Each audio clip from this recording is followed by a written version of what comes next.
এক দেড়হামের বিনিময়ে কাপড় দেওয়া হবে। সংযুক্ত আরব আমিরাতের দুবাই, এটাই বলে উন্নত দেশ। দেখুন মেশিন নিয়ে আসছে কোম্পানি, একটা দুইটা তিনটা চারটা মেশিন, আরো ভিতর আছে কয়েকটা। এটা হচ্ছে আমরা রেগুলার যে কাপড় চোপড় ইউজ করি সেই কাপড়গুলো ধোয়ার জন্য। এখানে প্রত্যেকটা মেশিনের দেখেন এখানে পয়সা দেওয়ার ব্যবস্থা আছে। এখানে 1 দিরহাম দিবে, 1 দিরহাম দেওয়ার পর এখানে টাইমিং সেট করা আছে। আপনার 1 দিরহামের বিনিময়ে 20 মিনিট না 25 মিনিট, আর 2 দিরহাম দিলে 40 মিনিট, এরকম একটা মানে কথা শুনছি। তো অটোমেটিক আপনার কাপড় ধোয়ার পরে 1 দিরহামের যে মিনিট কিনেছেন সেটা বন্ধ হয়ে যাবে। তারপরে কাপড় বের করে আপনি বাইরে শুকাতে দেবেন। তো এই হচ্ছে উন্নত দেশের উন্নত ব্যবস্থাপনা। তো খুবই ভালো লাগলো যে আমাদের ক্যাম্পে এরকম একটা ব্যবস্থা আমাদের জন্য নিয়ে আসছে।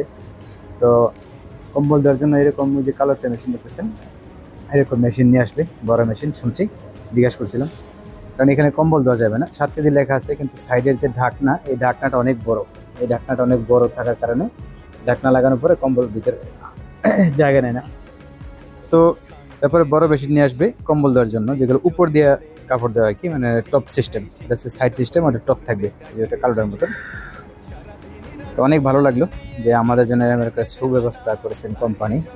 শুক্রিয়া। এটা হচ্ছে সংযুক্ত আরব আমিরাতের দুবাই।